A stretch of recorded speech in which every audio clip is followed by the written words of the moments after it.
Hello, I'm Sharon Johnson. And I'm Susan Lambert-Haddam. Welcome to 80s TV Ladies Special Summer Reruns.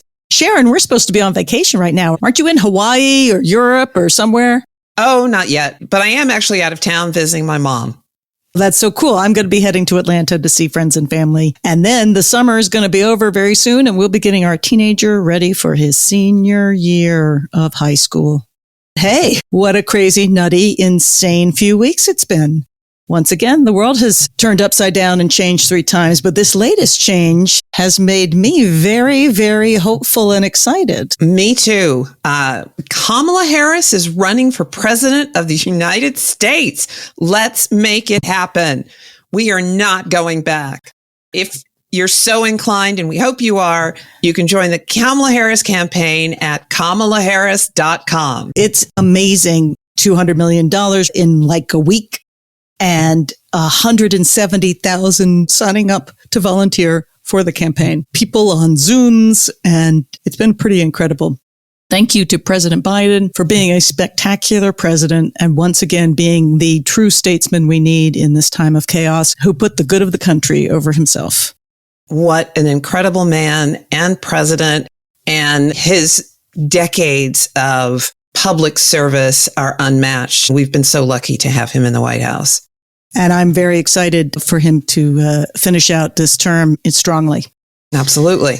Regardless of that, we thought it might be fun to remind you of what it was like back in the summer of 80s television by giving you some reruns of our favorite episodes. And just like the networks 40 years ago, we'll be back in September with brand new episodes. I have to say, covering Cagney and Lacey was a real dream, and we got to talk to the trifecta of creator Barney Rosenzweig, star Sharon Gless, and star Tyne Daly, who created the role of police detective Mary Beth Lacey. We reran the Sharon Gless interview in May during podcast Move and Evolutions, and y'all loved it. The Tyne Daly episode was truly a special interview for us, as we got to interview her in our studio in person. We're so thrilled to be able to rerun it for you today. Please enjoy this conversation with the incredible actress, activist, human, and the inspiration for us, Miss Tyne Daly. Have a great summer.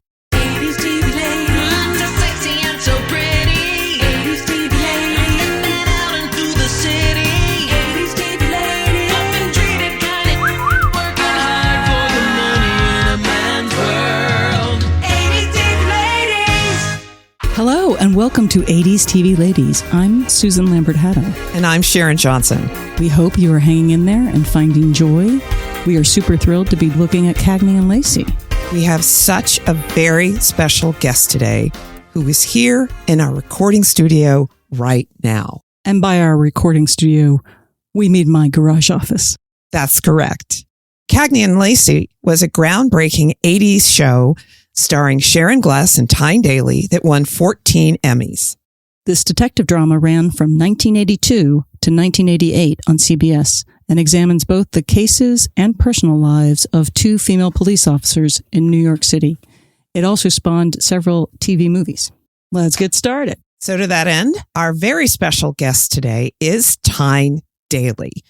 She is a stage and screen actress and a multi-Emmy winner. She won a Tony Award for Best Actress in a Musical playing Mama Rose in Gypsy on Broadway. She has been inducted into the American Theater Hall of Fame. She may be best known for her role as Mary Beth Lacey in television's Cagney and Lacey. She also starred as Amy's mom, Maxine, in 6 seasons of Judging Amy and has done multiple television appearances, stage productions, and movies. From the 1976 third Dirty Harry movie, The Enforcer, where she played a female cop, to Spider-Man: Homecoming. She's also an activist and co-hosted A Night with Sharon Gless at a reading of the play Row by Lisa Loomer that was at the Fountain Theater here in Los Angeles. Tyne Daly has won 6 Emmys, 4 for Cagney and Lacey, playing Lacey, of course, 1 for Christie, the 1-season period drama, and 1 for Judging Amy. All right. Well, welcome to the show, Tyne Daly. Thank you so much for joining us. We're very excited to have this discussion with you. I'm very excited for joining because I have a very difficult time in the 21st century. with everything being filmed and everything being sent through the air and everything being electronic. When you get old, which I hope you do, because it's a really interesting time of life, but when you get old, there'll be a whole lot of stuff to adjust to that you will not have seen before. I promise you. I'm already finding that things that are happening where I just find myself going, I don't understand the need for this or why we should be pushed to that or what the heck is that, and why is anybody interested kind of thing. Well, I think I began to tell you, I'm asking people to give me one word on the 21st century so far. We're not a quarter of a century, old century yet. Mm-hmm. We're moving in on it though. But a little assessment about if you had to find a descriptive, if you were a poet, for instance, a thing to say this century, you get one word. It's very tricky. Oh, yeah, it is. Oh, well, you don't have to answer immediately. Thank goodness. However, perhaps at the end of our time, you could give me, because if you'd like to know mine now, I'll tell it to you. Yes. Or I could wait. Let's wait. Compare. Should we wait? At the end. Let's wait. Okay. So where are we now? Okay. Well, I do want to talk about the beginning of your career first, if we can. Sure. You come from an acting family. I went in the family business. On base, it was the only way to get their attention. There was a theater, a local theater, the Antrim Players, from the place we moved after. Well, there was a lot of schools before that. We moved around a lot. When we settled down in Suffern, New York, there was the Antrim Players, which just closed their doors forever, which makes me very sad. Oh my goodness! They're going to turn into a church. Oh dear. And but they had a program for kids and for grown-ups, and I got to escape there and do my apprenticeship, and then played there a little bit. Then the parents, they were parents. They wanted me to go to college. they wanted me to finish high school. I mean, they pinched me so hard because by the time I got to the Antrim Players, I wanted to do it all. So I did. I finished high school barely on the good graces of a history teacher who said basically, "Oh, get out of here," with your D minus. I went to Brandeis University for a quick year because there was a man from American history of the theater named Jasper Dieter. Jasper Dieter, either a ball player or theater, right? One or the other. Jasper Dieter, and. Then he was gone after my freshman year as a teacher, although I learned a great deal from him. He was one of my lucky teachers. And then I found out they weren't going to let me on the stage until I was a junior. Really? So the hell you say? So I went home to the parents and said, I quit college, send me to trade school. Went to trade school, met my husband, got married, got pregnant, came out here. I had done a couple of plays in New York, quickly, and a couple of seasons of summer stock. And I got out here and called in all of the connections that I had, and none of them paid off. What was the impetus for? Because you wanted to work in movies and television. Is that what was it? Or did you? I wanted to follow my young husband and for us to raise up our baby together. Yes. And I didn't want to leave New York at all. Okay. This was foreign territory, and in many ways still is. Because this is a movie. This is the movies. New York is the theater. This is the movies on those terrible, dichotomies that we are forced to do. But I tried to find theater out here. I did do some theater out here, but I felt that I was leaving the theater town forever, and I was in mourning for that because that was what I had fantasized about. Broadway, how great you are. Not the silver screen. That was for ideals in that day and age. It was only for ideal people. Oh, okay. And they cried ideally, and they suffered ideally, and they made love with a certain amount of cool, not hot. Mm-hmm. Yeah. Coolness was the big. I wasn't any of those things, and I wasn't going to be. But the luck of timing, which they don't talk to you about in acting school, was that we hit the Dustin Hoffman. We hit the real people time. You could look like a person. You didn't have to wear your bra. We hit a wave, as did my young husband, who hit the wave of the inclusion of Black people for the first time in a very long time. Mm-hmm. Yes. So the luck was those cultural timings, both for the women's movement and for the social revolution of race. Mm-hmm. And in that sense, we were very lucky. And then we did the work, and then I was middle-aged. I was 34 years old. I was done. Come on. Who's that? Wonderful. Who directed Some Like It Hot? Oh, Billy Wilder. Yeah. Billy Wilder famously said, there's only one thing for a woman to do in Hollywood after 30, and that's leave town. And he was one of the nice ones. They were exploiting little girls from 12, like the Gish sisters, all the way up. But nobody wanted to take a look at anything that wasn't smooth and white and feminine. Let me put some quotation marks around that. No threat to the patriarchal feminine ideal. And the ugly people were allowed. The non-perfect people were kind of in fashion. So I was just definitely not perfect. I feel like in the movies, I couldn't pass the physical. Movies like the Marines. Yeah. In terms of your assignment, you know, there's a requirement for a certain kind of strict adhering to the rules. And I was really much more interested in being a MASH unit. You know what I mean? Just they were get in, get out. Help people, patch them up because they've been hurt. Oh. When you first came to LA, though, did you find much to your liking of the theater community here, or was it fairly non-existent at that time? We made a couple of theaters. We made a wonderful little theater in the Valley that was this little space. We did some very esoteric plays. We did Baal. and it was fun because we turned it into a sweet little theater. This is when there was under 100 and then under, and you could still get a dispensation from your union. Some of us were union women, theater, workers, and some were, milkmen. At any rate, when we lost that theater after 2 seasons, we had to turn it back into a storefront. It was heartbreaking. It was this sweet little theater with its things and the little box office and all this stuff. Do you remember the name of it? No, it was on Moore Park. Who was in it, interestingly, was David, what's his name? Starsky. They used to call it Cagney and Lacey. Say, which are you? And I'd say Starsky. Starsky. And David, jeepers, it'll come to me. This is why I can't. David Soul. David I'm going to help you out with the internet and technology. You very much. Okay. That's cheating, though. That's the death of conversation, that machine.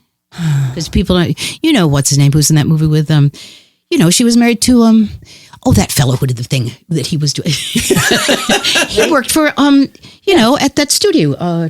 You know what? At the place behind the car. We're finished. Yeah, we never get to have this about this, my contemporaries and I. You've got another 10 years. You've got another 9. 9? Years before your brain leaves. No. It's already leaving the station. It's on its way. Trust me. Oh, ladies. So we were speaking of culture. Yes. Being lucky. What happened before that? So I did 10 years here of freelancing on television and getting jobs through my connections and through having, delivered on those connections, but getting the job is hard. My dad had a show. My husband had a show. Your husband was in The Rookies, right? He was in The Rookies. We were talking about Aaron Spelling too. In those paternal, producers who could announce at the end of their season, there would be another season. Everybody has a job. Go on vacation, go on hiatus and have a good time. So them days are over. I had done a couple of pilots for various proposed series and gone home and fallen on my knees and prayed to my maker not to have it sell. Please don't make me have to do that for another 15 minutes, much less, 5 years. I got lucky in the movies a couple of times, but that didn't pan out to be anything. In terms of work, I was approached by my agent with a script called Cagney and Lacey, and I said, I did my cop with Eastwood. The Enforcer. That's over, And he said, read it, and I read it, and I thought, there's room in here for something else besides run and gun. And and the other thing was that by that time I was a little bit smart about the business. I thought every single actress in this town is going to throw a blonde wig on her head and want to play Cagney. Because Cagney's glamorous and Cagney's funny and Cagney is sharp in a very specifically second wave feminist way. Yes. Which shelf life, I'm not so sure. But anyway, so I actually thought Mary Beth was more interesting, had more possibilities in terms of a long run thing. And then we did it, and then it wasn't appreciated. Well, it got good numbers with Loretta. Got very good numbers because Loretta was hotter than a pistol playing Hot Lips Houlihan. Right. And so it was her they owed her a movie of the week like they did to sweeten contracts then. It got sensational numbers. It got 60-something. It doesn't happen anymore. No. Yeah. But there wasn't an inkling in doing the TV movie that there might be a series in this? Not to me. I thought it was a one-off. Okay. So we had no contract for it. So then there's this network who lives and dies on math, which is the difference actually between the theater and the movies. The theater is words, and the movies is numbers. So, just by the way. So they got impressed and they went to Barney and they said, "Where's our series?" Maybe he told you this story. Yeah.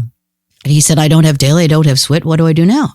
They said, "Well, Swit's tied up in her series doing the 11th year, I believe, of MASH." Yes. They said, "Get Daly," So we came to a deal and started looking for a new Cagney. And then they told me the long history of who they'd wanted in the first place and blah, blah.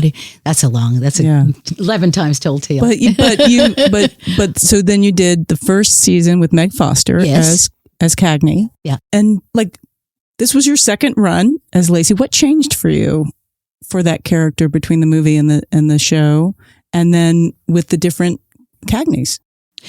I'd been playing with the big boys, and I'd had to make compromises, personal ones, about loyalties and about advancing my own career, and about it was a very tough time because Meg and I had worked well together, and we had done what television series don't spring full blown from the mind of Zeus. Right.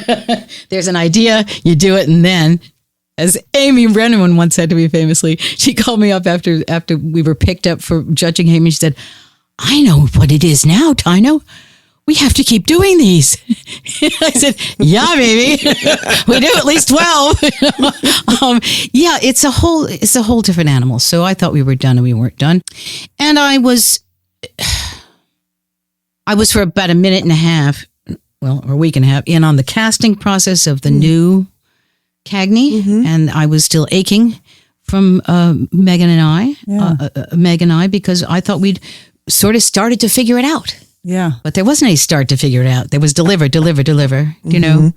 So, after that, sitting with listening to these people audition these actresses, all of whom I admired. I mean, any of the smart ones said, "Oh, that's a good part. I'd like to have that part. We don't see those parts very much in TV, And they all came in and they read. And after the first day and a half of my reading with them, I said, "Fellas, I can't stay in this room with you when these actresses leave.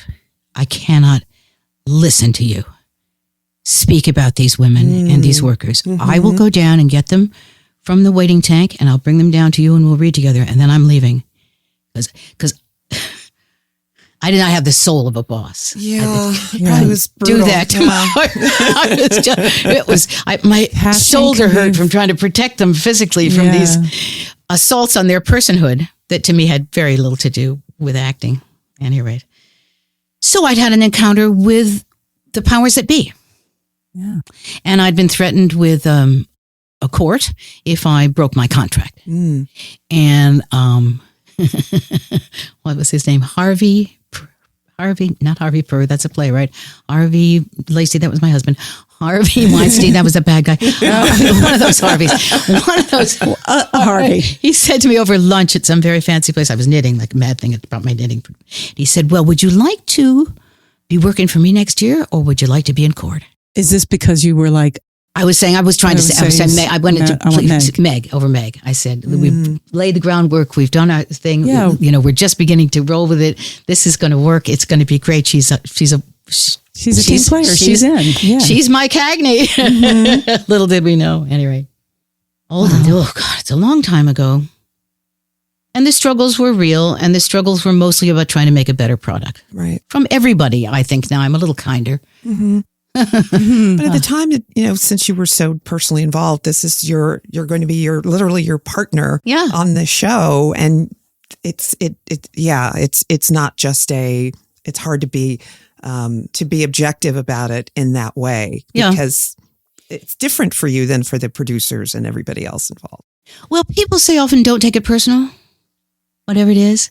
This is very personal work. Yeah. This is my instrument. Here it is sitting in front of you. Size, shape, age, whatever. This is what I have to work with. And my brain and my memories and my guts and all those things. And it is personal work. And it's about, and it doesn't work if someone doesn't pick up on how personal it is to you and feels that same way too. It becomes personal for the person you're telling the story to. And that stuff that's tricky stuff. You know, no wonder half of us go mad and turn into drunks. I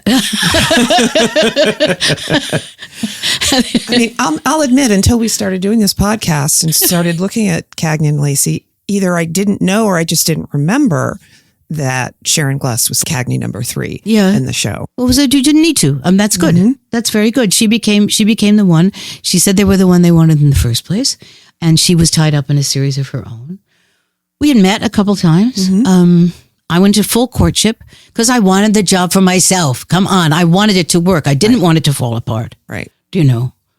Anyway, then we were fired and then we were hired and then there were prizes and we were fired again. It was a really nice, chunky roller coaster. I was going to say, for such a successful series from the outside, it had a very tumultuous history. We learned from Barney and from reading about the show and stuff. And so I imagine being in the middle of it, just trying to do your job and being surrounded by whether we're going or not going, who we're going with, who is being handed to us. Well, and the more difficult assignment was to be some kind of a example or a role model or, what do we stand for? How do you account for the success of this show? When we go to actors and we stick the microphone in their face and we want them to know stuff that isn't often in their can and sometimes they're deeply stupid about. And I want to say, go talk to the people you elected. No, what are you talking to me for? What do you want my opinion about this? Do I have one? Sure. No, I don't think it's appropriate for you to be asking me about this. Ask me about what I do. At any rate, that was very annoying to me. I didn't, and the part where you're supposed to represent something. It's at this point that Miss Daly notices the Jimmy Stewart retrospective poster on the wall of my office. There's Jimmy Stewart right up on the wall. Look, hi, James. Yes. So I went to USC Film School and organized a retrospective of Jimmy Stewart movies because I wanted to see them. Yes. And I got to meet him too at the last. It was really, again, an incredible memory, and he was so kind and gracious that he was a lovely man. Yeah. Did you go around when he did his show and talked about his past and all that stuff? No, I wasn't out here then, but yeah. God.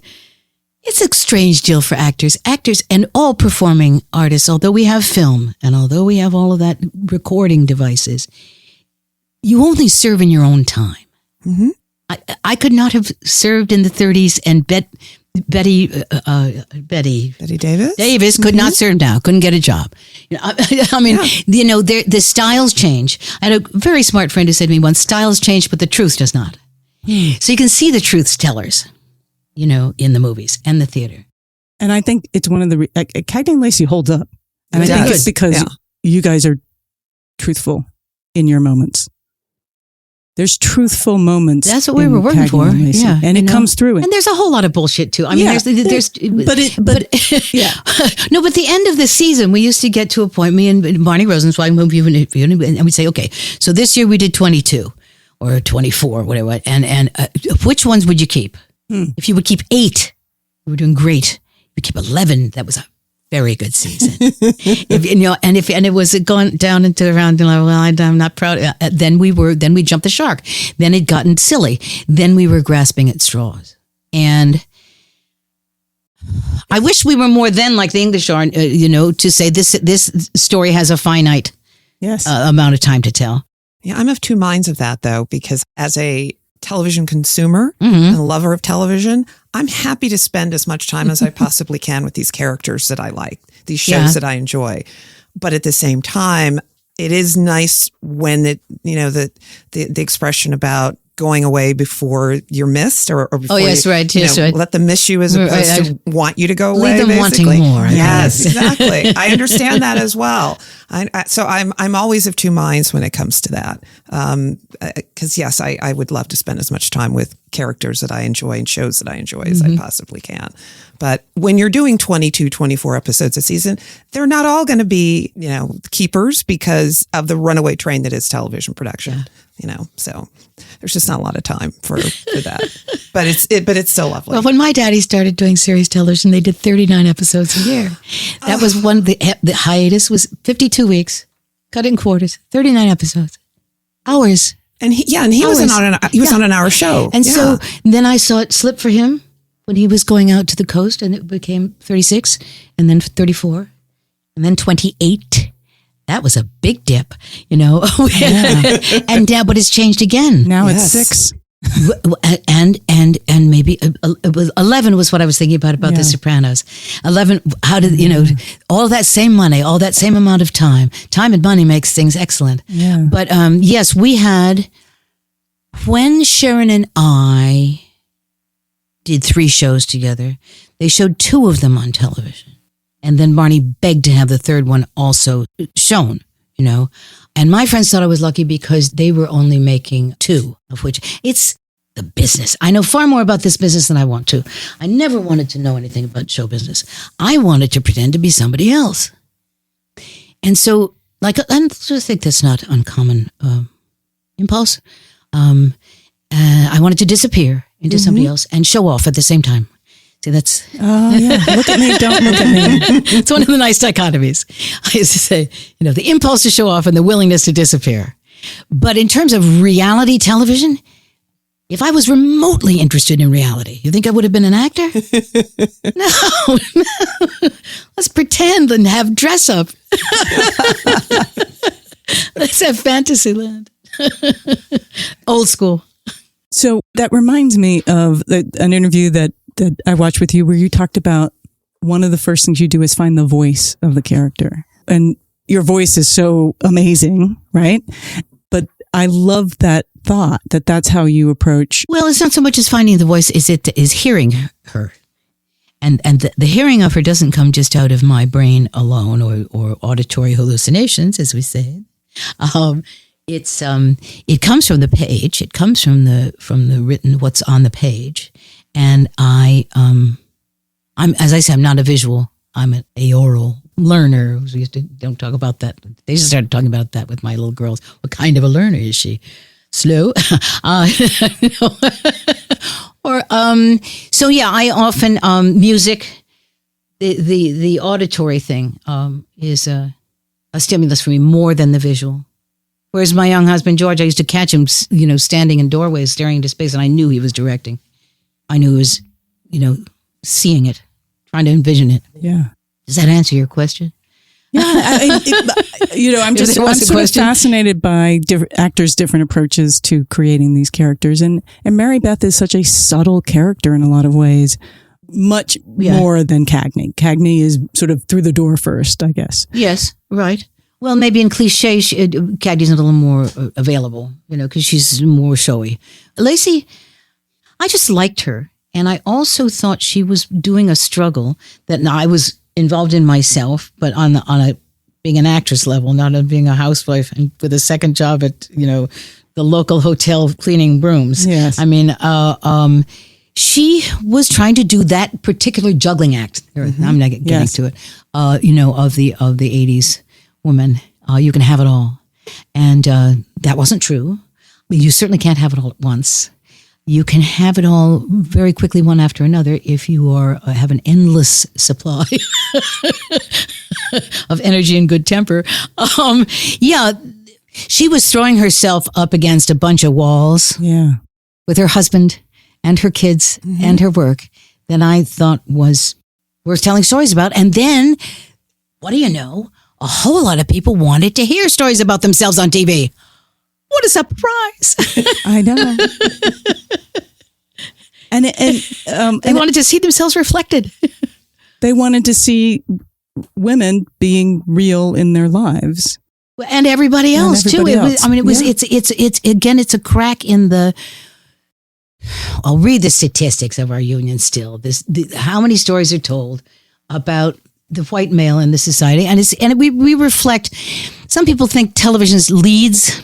I'm not so sure. I think we reflect. I think a lot of what we were talking about on Cagney and Lacey had been talked about in the world, But here we are again with people, assaulting clinics that take care of women's health, with people marching in the streets saying, "We matter, can you see us?" With people confused about police to have played a policeman. Both my husband and I played policemen in those days. And if you think we didn't go home and discuss and decide to accept that in them days, then you underestimate both of us, because it was not easy to say, "I'm lining up with the pigs." Not only been marching for Vietnam and meaning it, compromises. Yeah, the end of the Vietnam War was really not that far away from when and all the things that went on, around it was not that far away. So it's totally understandable. The entertainment industry for peace and justice. The worst. What are those things that NATO's, the one that those things into a word? The EIPJ. Jane Fonda and Don Sutherland and us with carriages in the street, street theater, all that stuff. And I just did street theater again. Oh, really? Sort of. Sharon and I introduced a play by Lisa Loomer called Roe v. Wade. That's, here, yes, to a bunch of people, to 100 people in a thing saying, "Don't give up the ship." It's disheartening. And yet I know there's progress, but only progress if you insist on it. Yeah, the fight never stops for a lot of things. You have to keep fighting. So I just don't. I'm not an idea. My version of fighting, because I'm not very. I don't have a very aggressive spirit. Mm-hmm. So my version is storytelling. Yeah, and I think human beings need stories. I don't think sometimes I think, I've spent too much time with words. I've wasted my time with too many words. And I'm still looking for the right words. I still call up my friends and say, "You want to hear a poem?" I just, and I know that can be not as useful as deeds, words and deeds. Well, I think everybody has to contribute what they can at the end of the day. Yeah. Everybody can't do everything. Words are very powerful, Absolutely. Which we're seeing the policing of words, and we're seeing you don't get to call yourself what you want to call yourself. And we're seeing, so words are very, very, very powerful. Yeah. And, it's the First Amendment. Well, freedom from fear. Freedom from fear. Okay, so we're going to take a little break. We'll be back.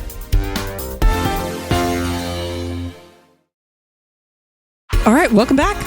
Oh my gosh. So, do we get up to Cagney and Lacey? What do you want to talk about? We want to talk about Cagney and Lacey. More about Cagney and Lacey, and what your favorite moments were, like what you still hold dear. I don't. When at the end of the show, they gave us an opportunity to have all of the episodes, the entire series, and it was a choice between Betamax and VHS. Yes, VHS. Yes. I didn't understand it, but I did do a little research. I found out Betamax was smaller and better resolution, both visually and audially. So I said, I'll have Betamax. So I haven't seen Cagney and Lacey in 40 years. And not really interested in it. Looking at oneself is a mixed bag. And Sharon will tell you, maybe, or she used to sit down with Monique James, who was her mentor at Universal, and they'd watch dailies, and Monique would say to her, "No, that's good. I like that when you do that. Don't ever do that. Watch out when you do that thing with your don't do that." And talked her through how to look, and it was just foreign to my nature. Yeah. I thought for a while I'd look at the shows, and Barney said it was an interesting opportunity to see if you'd made a table that had 4 good legs or 1 leg was short. You could assess the work. But the opportunity to really see yourself when you're making it was very rare. There wasn't any TiVo or look at it afterwards. I remember looking at dailies every once in a while from a scene I was interested in for a while, because we had the whole operation at Lacey Street, which was a old brick factory that they turned into a studio with everything. The first year or so, season or so, we didn't have the sound department, but we had the writers upstairs and we had the cutters downstairs and we had the costume department. It was all kind of a self-contained little factory of our own. We didn't have to report to Universal. And if the powers would be called up and said, "Oh, we hate that scene, you can't do it anymore," you said, "Oh, sorry, we filmed it. Oh, too bad. Oops, shot." And then they were too cheap to. So it was a lovely cocoon in a way out there. But collecting favorite moments, You don't do it. I don't do it, really. I know that I had very good times working with a particular director or on a storyline. When we were being the heroes, and then as the thing went on, there was the victim requirement. People had to be date raped, and people had to have breast cancer, and people had to have, the things that were the victimhood of the female cop was not required from some of our colleagues with penises, if I could say that. But and that was another interesting thing to negotiate. I remember. Trapped in the thing we did called Heat, when the bad guy trapped you in the hot, being a victim. There were good acting opportunities. I liked the quieter ones, but it's painful to me to try and name you episodes. We picked out, did they work or did they don't work? A very smart man named Arthur Lawrence, whom I encountered later as a director, an old fox of the theater. And he said to me, "There's no right and wrong in the theater. Does it work or not? Does it work or it doesn't work?" So I think we worked it mostly. I don't feel that there were times when we really betrayed the side or something. There were a couple of stupid episodes, but they were mostly just relief from, now I've done 20 of these, let's do something silly.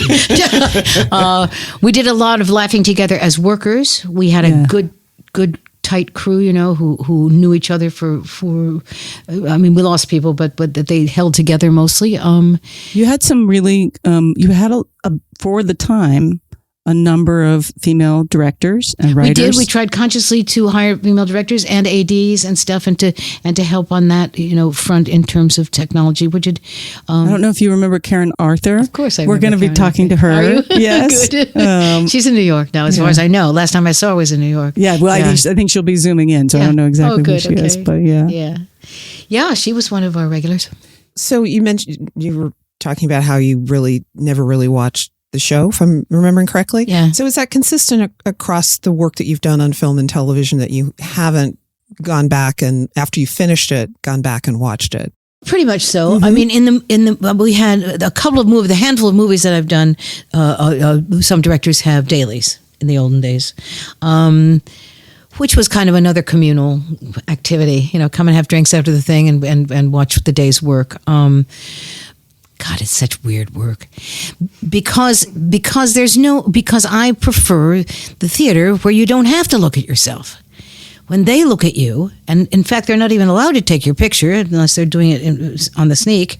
It has to live in the memory of you and the person you were telling the story to. So the non-communalness of this last couple of years, which is changing our business of law, of gathering any place and gathering with comfort and ease, and rather than suspicion and nervousness and wondering if going to the movies is going to make you sick.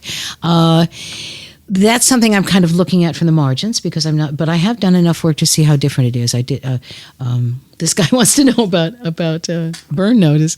I have to tell you, the reason I did it was to keep my pension open. My pension had faded, and I called Sharon. I said, "Sharon, I got to make this much money to do my pension. Get me a job." I mean, this is if you want to know about how it really works, folks, you get to be old and they kick you to the curb. Okay, so what was I going to tell you about? Something though. Theater and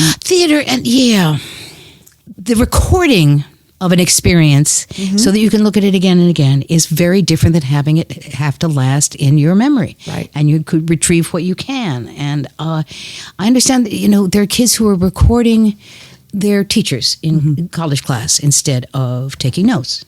taking notes is one kind of recording, but recording the whole thing and to then go and fall asleep over it again. I think it's an excuse for paying attention in many ways, and that makes me sound like an alta caca, which I am. So I'm probably pretty far down that road too. I mean, as you know, as cell phones have proliferated, when I first was able to take pictures all the time and as many as I wanted, I did that. I'm gotten to the point now where I almost never take pictures when I go places because I want to see an experience and I want to look at what I want to look at and pay attention to what I want to look at because there is something about being in that moment.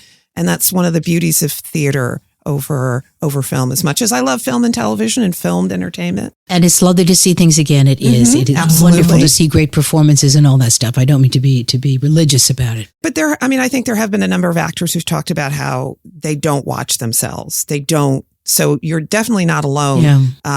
So I was just curious if that was something consistently over your career that you've mostly done when it came to the finished product, as opposed to dailies, which to me is a little different because you're seeing the work of the day and helping, that may be useful in terms of going forward. I don't know, but I think I have only like 8% Sunset Boulevard in me.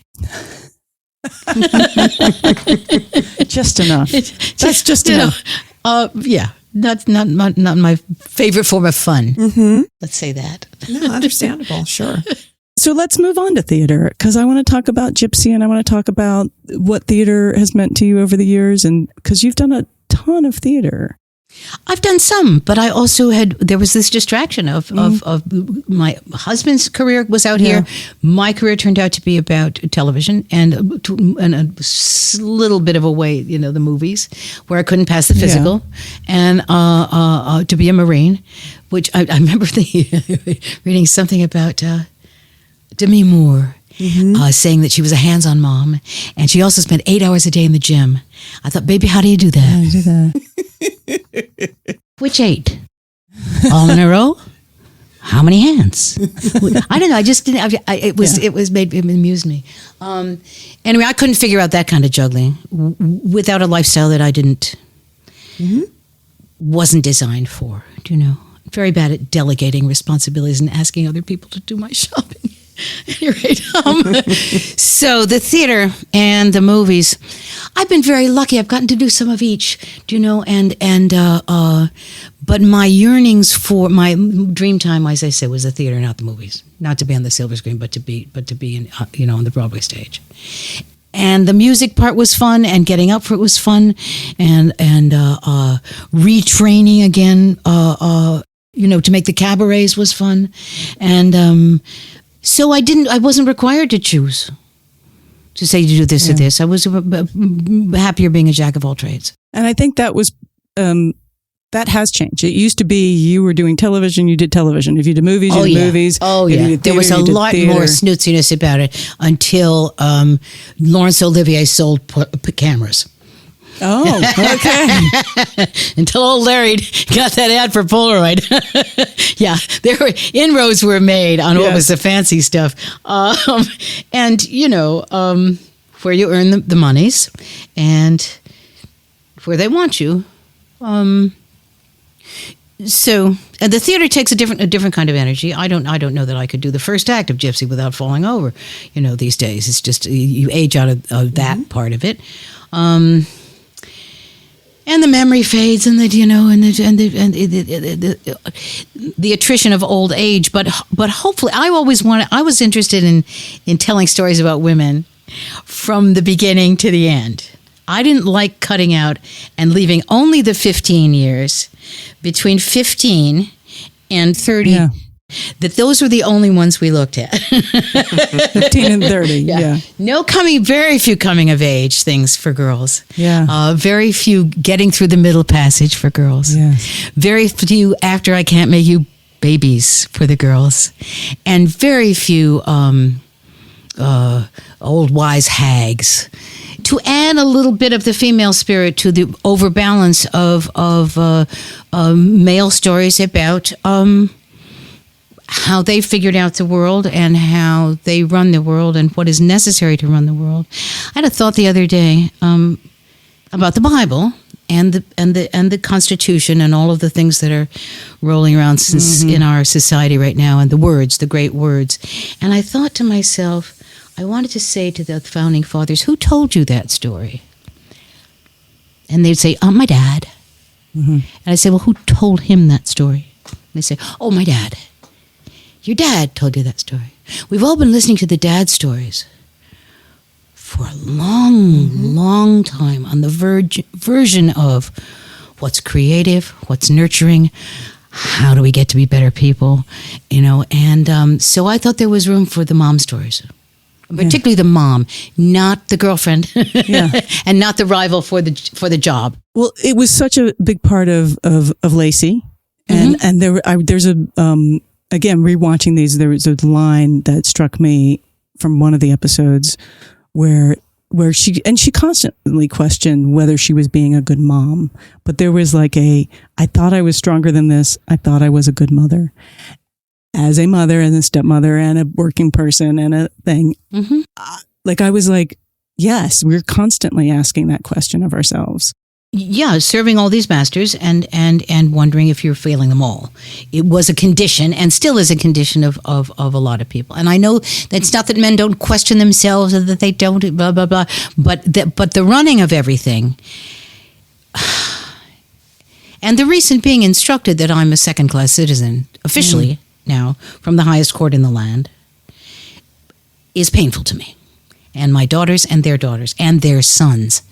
You see, if you can announce that somebody's a second-class citizen officially again, you could take your next group. There's that, who do they come for next? There's that thing to say your personhood is in question.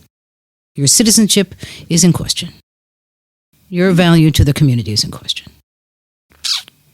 So Lacey had a hard time with that in the 80s, and Daly's having a hard time with that in the 20s. As are we all. Yeah, Yeah, and it's, one of the reasons, we sort of have this little saying, like, look back in order to leap forward, and yet we're tripping sideways, like in backwards and forwards. Like, it seems like a bit of a hot mess right now.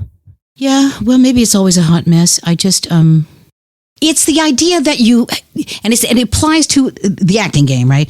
It's the idea that you've arrived someplace and now you're there. And that's it. That's the end of the story. You've got to this platform and then you don't have, and no, it's an ongoing thing. There's the whole ebb and flow and blah, blah, that stuff is happening in our country and happens in the career. So when you get to something, you say, okay, this is it.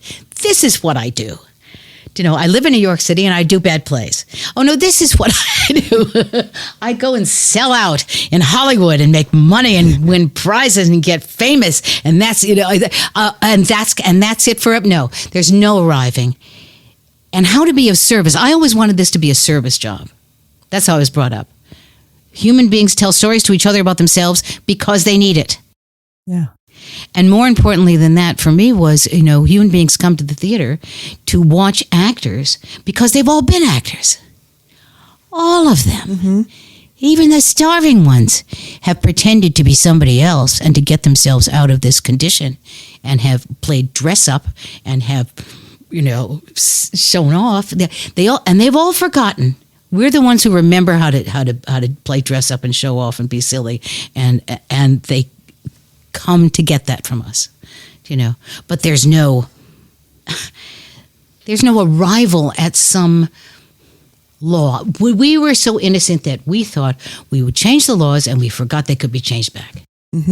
As a generation, I think, our hippy dippy, against the war and all this stuff. We thought we were the only people that marched on Washington.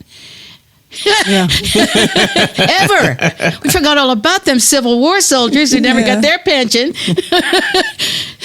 No sense, and history shows us that you have to go out again and again. You have to keep fighting for your rights. You have to keep fighting. Constant vigilance. And fighting is an interesting word, right? Striving, struggling, questioning, challenging. I like all those. My mama said to me one time, I hate all this stuff on TV. Everything's a fight. You're fighting ring around the collar, and you're fighting the yellow on your floor, and you're fighting you're cold with this medicine, and everything is pitched as a battle. And I thought, That's really interesting. That's a hell of a long time ago. But yeah, the idea that of combat and aggression and struggle, I think we sort of run out of that being useful. Yeah. I think that anybody that thinks that war is a solution to anything is wrong. Yeah. Period. Got to figure something else out. We got to do it, guys. We got to look for different ways. And I think that's one of the reasons I wanted to do this podcast is I wanted to celebrate women in all ways and also examine what our choice of language is. Like we sort of question each show that we look at and we go like, okay, is this a feminist show? What is a feminist show? Did they know they were making a feminist show? What does it mean to do that? Well, mostly I've played women. Girls in my career. I did play an 8-year-old black boy in Moby Dick Rehearsed in Denver, but that was unique. And mostly I've been asked to play women. So if I'm doing it, it's a feminist show. I mean, it's about if it's about women, it might be about the woman standing in the background. But that will give you the story on the woman of that story. The everything having to sit in its own category. This is for girls. This is for boys. This is for black people. This is for Asian folks. This is for the bitsing up and categorizing everything. Okay. Here we go. I'll tell you my last idea. Okay. Independence Day, 4th of July, bombs bursting in air. And I thought I want a new vacation. I want a new holiday. I want a holiday called Interdependence Day. On Interdependence Day, we celebrate everything that's alike about each other. Everything we have in common. No show of military might, no uniforms, no banners, no anthems, no borders, and nothing that smacks of anything that's like a badge or a symbol. Just Interdependence Day. I'd like to see us move towards that instead of towards the disaster of the 21st century, which is tribalism. Factions. My opinion. Yeah. Period. That's it. I got to read you a poem now. Can I read you a poem? Yes, let's read poem. Let me read you a poem. Tyne Daly is going to read us a poem. Because I like to say Vistava Zimborska. This is a terrific poem. If I can make it called. Because this is what I'm doing now. What I'm doing now is working with words, and I have been for a while, to try and. Your entire career, you've been working with words. Well, I can't memorize them anymore, so I have to read them. But I can still throw the poetry in the room, as we used to say. I'm going to. This will betray me as a theater actor. I'm going to go to the home of Alfred Lunt and Lynn Fontanne. Anybody, raise your hand. Never mind. The greatest acting couple of the early part of the 20th century, and they lived in a place called Genesee Depot. I'm going to do a seminar for actors. They all have to have been in the business for more than 20 years, and I'm going to try and refresh their spirits in terms of and find out what they're up to and how it's been for them for these 2 years of masked. Yes. Thing. And the name of my seminar is Renewable Energy. Excellent. Oh my God. Tyne Daly, Okay. you have refreshed my spirit today. I just want you to know that. Life While You Wait by Vistava Zimborska. Life While You Wait. Performance without rehearsal. Body without alterations. Head without premeditation. I know nothing of the role I play. I only know it's mine. I can't exchange it. I have to guess on the spot just what this play is all about. Ill-prepared for the privilege of living, I can barely keep up with the pace that the action demands. I improvise, although I loathe improvisation. I trip at every step over my own ignorance. I can't conceal my hayseed manners. My instincts are for hammy histrionics. Stage fright makes excuses for me, which humiliates me more. Extenuating circumstances strike me as cruel. Words and impulses you can't take back. Stars you'll never get counted. Your character like a raincoat you button on the run. The pitiful results of all this unexpectedness. If I could just rehearse one Wednesday in advance, or repeat a single Thursday that has passed. But here comes Friday with a script I haven't seen. Is it fair, I ask, my voice a little hoarse, since I couldn't even clear my throat off stage? You'd be wrong to think that it's just a slapdash quiz taken in makeshift accommodations. Oh, no. I'm standing on the set, and I see how strong it is. The props are surprisingly precise. The machine rotating the stage has been around even longer. The farthest galaxies have been turned on. Oh, no. There's no question. This must be the premiere. And whatever I do will become forever what I've done.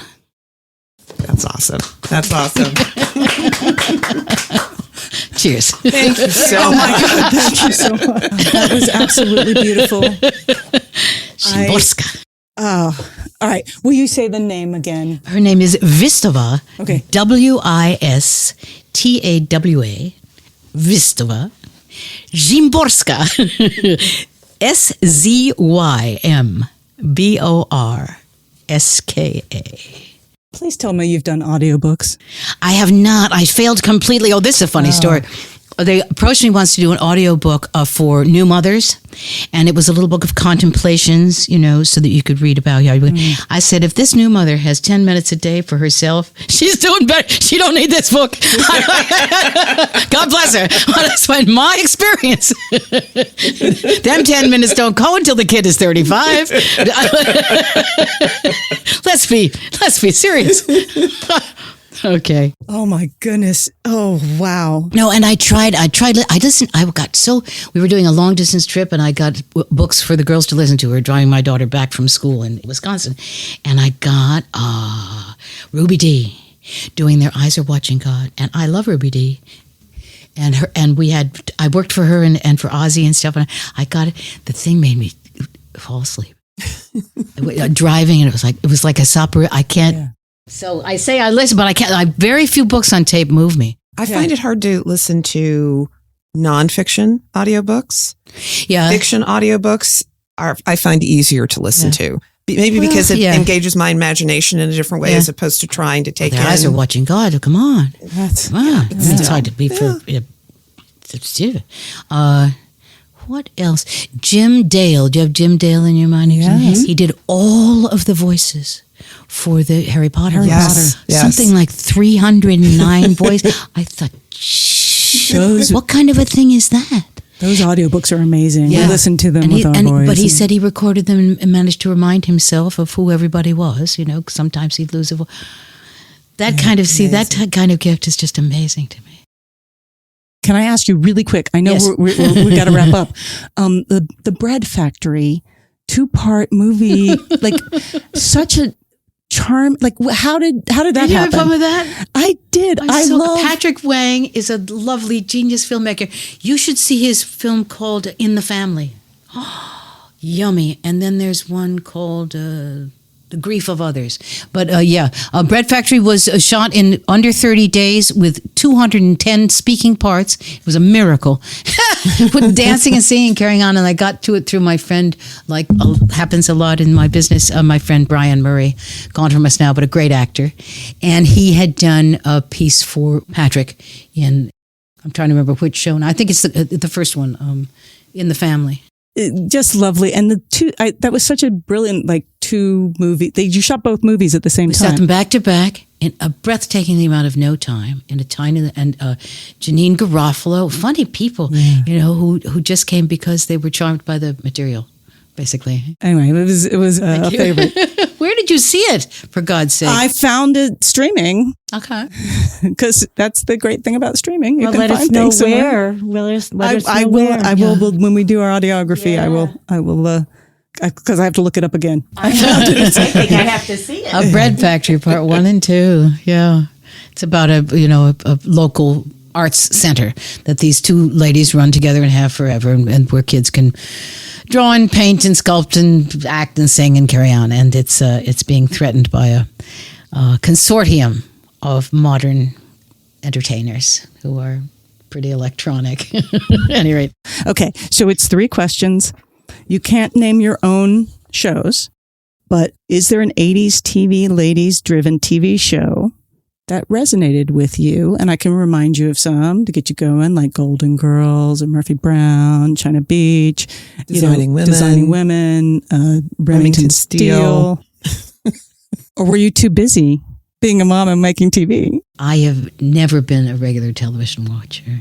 I used to watch my dad, which was kind of interesting because, he'd be on these, and then there he'd be being, Robert E. Lee, or he'd be being Walt Whitman, or he'd be being, in those days when he was always somebody, he played, Give Us Barabbas. He played Barabbas he played a lot of different stuff on a lot of different interesting long fights, and it was very strange to see your dad. I remember my brother Tim, the first time he saw, he was 10 years younger than I, but the first time he saw my dad on TV and my dad was being threatened by a bad guy, he freaked out. Oh, I'm sure.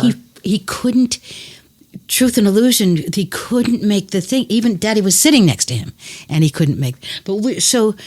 I watched The Rookies regularly because I was home in the 70s. I haven't owned a television set for about 20 years now.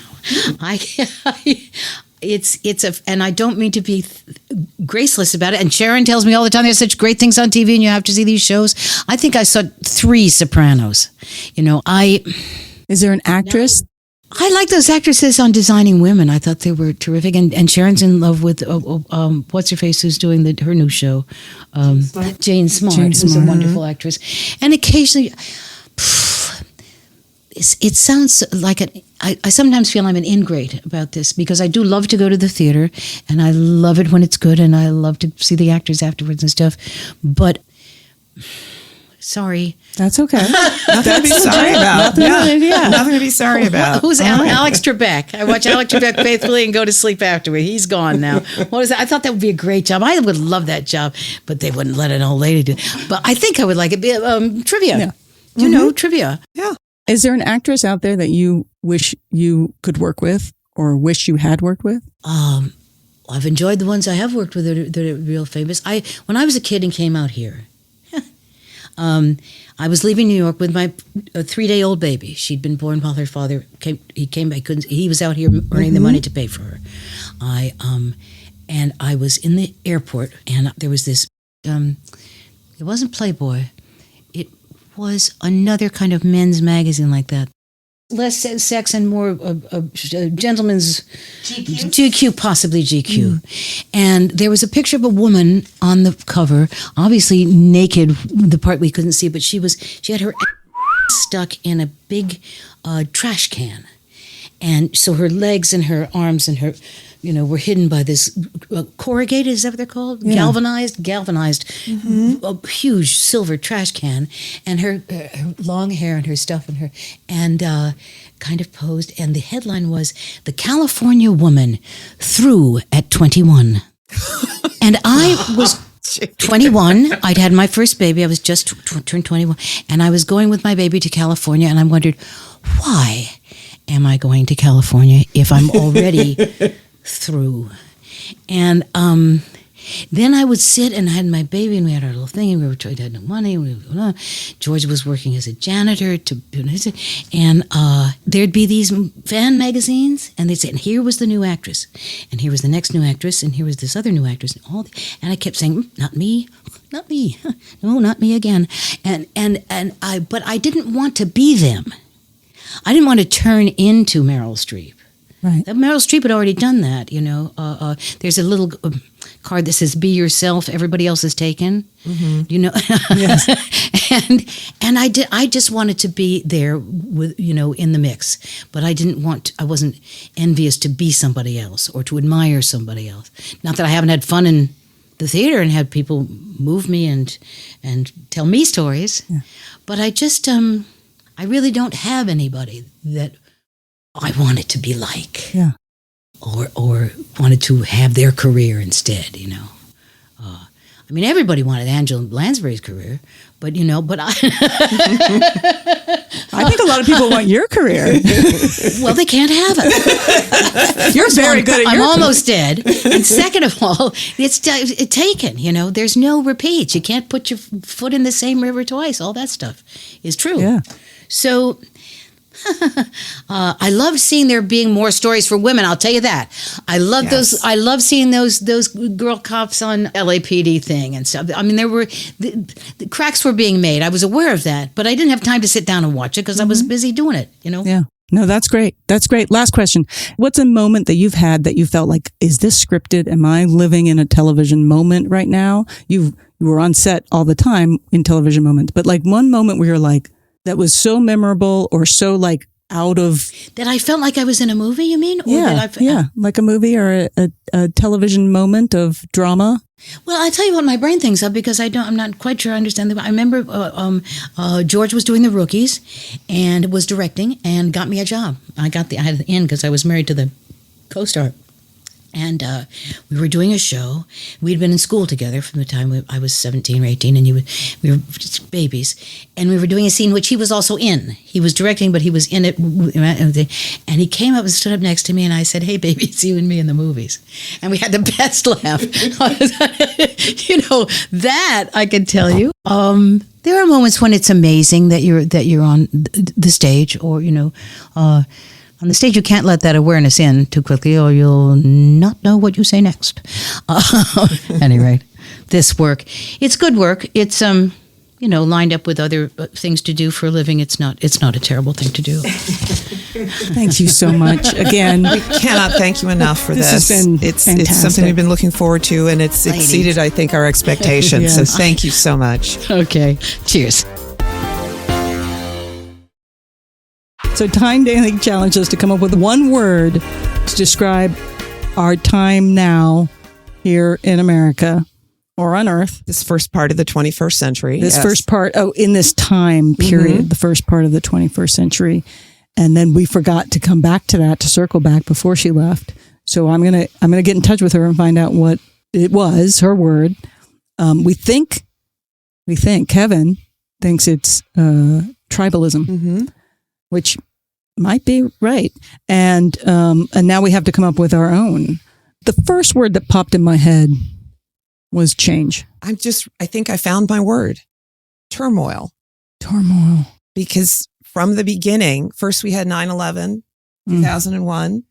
We're still dealing with the ramifications of that insanity. We had the historic election of Barack Obama, followed by the kind of, what's the word I'm looking for? Obstruction from the right that I don't think any of us have experienced in our lifetimes. Maybe there have been periods in the history of our country where similar things have happened, but this is taken to a whole new level. Whole new level. And it's only continued to get worse from there. The fact that we went from Barack Obama, in my mind, one of the best presidents, one of the best men that's ever been president of the United States, to arguably the worst person that has ever been put into that job, the worst kind of person that ever could have or should have. This is not about ideology. This is about a person. This person. And that person, because I refuse to say the name. We're not going to speak that name. That person continues to not only be an effective stirrer, but that there are still so many people who have been brainwashed into believing and to sustaining the lies and distortions that he created in his time in office. Yes. He built a cult on hate and vitriol and fear and division. Yeah. And continues to work to divide the country. Yeah. And sometimes I'm like, oh, of course, that's who was nominated by a faction of people who want to punish. Like, oh yeah, you're not going to have a woman president. We're going to give you the worst of men. That's exactly what happened. Oh my gosh. We will take the worst of men over any woman. as a payback. Oh my God. Sharon just broke her paperclip. That's how wild we're getting here. Okay. All right. Have you come up with your word? Well, the first word was change, but it wasn't enough. And I think, turmoil is indeed. And you also reminded me that the 21st century started 20 years ago. So I'm also going to say opportunity. It's an opportunity for turmoil and crisis, and it's an opportunity for change. And we've seen both of those in the last 20 years, and we'll see, and we know we're not at the end of this. We're not at the end of COVID. We're not at the end of the chaos of the result of the last 6 years in politics, the last 20 years in politics. We are also in the middle of this enormous technology change and speed of information that's unprecedented and that we're not built for, right? Speed of information and disinformation. Yes. And it's a crisis, but it is also an opportunity.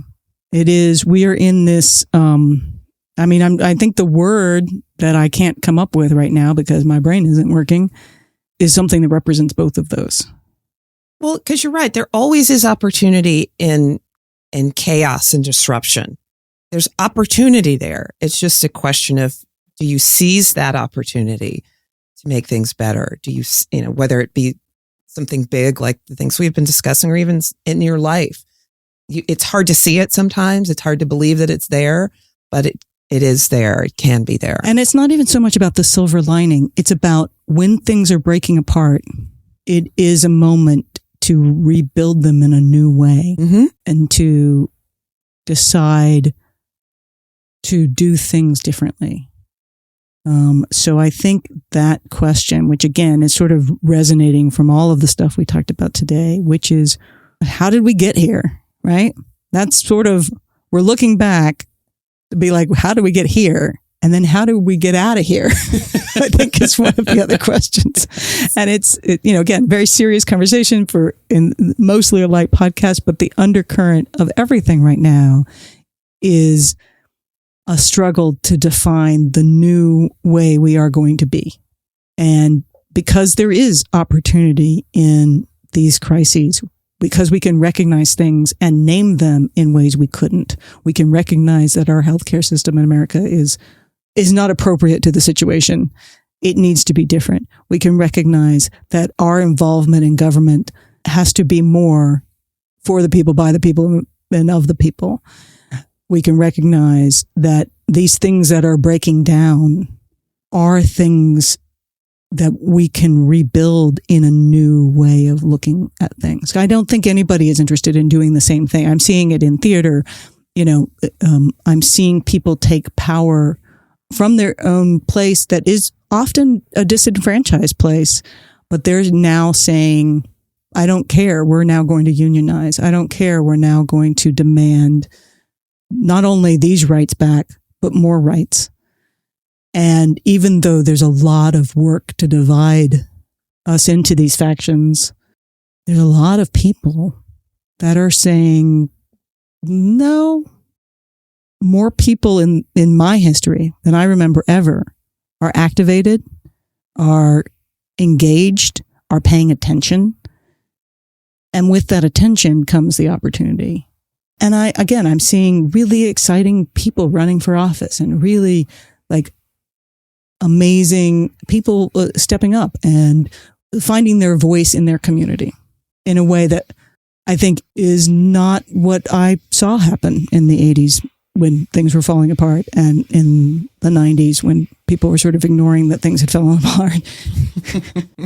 Anyway, but we got into a serious vein because I think I'm still searching for my word, but if I don't, I'm just going to say opportunity, because there's also an opportunity for bad forces, right? Mm-hmm. So it's an opportunity for everybody. And the question is which opportunities are we going to take advantage of, and which opportunities are we going to demand change for good? Mm-hmm. We'll see. Now it's your turn, 80s TV ladies listeners. How would you answer Tyne Daly's request? What is your word? What one word describes our time now, here in the 21st century so far? Send us your thoughts and your word to 80stvladies@gmail.com or contact us through our website or on social media. I don't know, Sharon. Turmoil is a pretty good one. Sadly, yes, I think so. And now it's time for our audiography for websites. First, I want to let you know that you can go to the official Facebook page for Cagney and Lacey, facebook.com/Cagney and Lacey. There is a Facebook page for Tyne Daly, Tyne Daly Online, facebook.com/Tyne Daly Online. You can find The Bread Factory, Part 1 and Part 2 at various streaming sites. You can stream it for free using your library card or university login at canopy.com. That's KANOPY.com. And that's for thousands of movies. You can also rent or buy it on Apple TV. It was available on Amazon. It's currently only available through Fandor on Amazon right now. What's Fandor? I don't know. It's one of those new things. We want to shout out our friends at Rainbow Remix Podcast. South Florida singer, rocker J.D. Danner and podcaster Denise Warner invited us onto their show, which features LGBTQ lifestyle news, music, arts, media, mixology, and so much more. They are delightful, and they just loved our show and reached out to us. They had us on their podcast to talk about 80s TV ladies, 80s television, and why we started this podcast. Denise and JD are delightful, and we are going to have them on in a future episode to talk more about queer representation in 80s television. And 70s and 90s. You know, it's slim pickings, I realized, which was a little disheartening, but a very vital part of television history, herstory, and all of us-tory. Check out Rainbow Remix Podcast. A link will be in our audiography. All right, so the books that I'm going to call out today are Remembering Cagney and Lacey with Sharon Gless and Tyne Daly by Brian McFadden. And I'm also going to shout out the book that Tyne Daly read to us from. It's called Poems New and Collected, and I'm going to mispronounce this name, Vistava Zimborska. It is the winner of the Nobel Prize for Literature. And I'm going to run out and get it right now and then dream of Tyne Daly reading them all to me. And the last book I'm going to shout out today is New Handbook for a Post-Roe America by Robin Marty. It's very helpful. Oh my gosh, thank you so much to our Patreon supporters. Thank you, Michael, Anne, and Kate. Y'all are awesome. If you want to shout out on the show, join our Patreon at patreon.com/80stvladies. You can get all sorts of cool stuff, but you also can just support us and support us making more episodes. Support at any level is most welcome. And listeners of any kind are most welcome, and we're grateful to you all. Next episode, we have Cagney herself, the incredible Sharon Gless. I can't wait. Once again, we're just like trifecting. I'm just thrilled that we have another Sharon on the show. There aren't too many of us out there, it seems. It was funny during this episode. Tyne Daly kept saying, well, Sharon says this. I was like, when did they have that conversation? And then I realized she was talking about Sharon Gless because they're all friends and stuff. It was a little confusing for me too, occasionally, even though I knew that she was not talking about me. There was a moment where my brain thought, you know, when she mentioned Sharon, of course, I'm the only Sharon in the room. Someday we're going to get you and Sharon Gless in the room together. That'll be very fantastic and probably at times very confusing. Too many Sharons. We hope 80s TV Ladies brings you joy and laughter and lots of fabulous new and old shows to watch, all of which will lead us forward toward being amazing ladies of the 21st century. Like Tyne Daly. I want to be Tyne Daly, but she won't let us because she's Tyne Daly.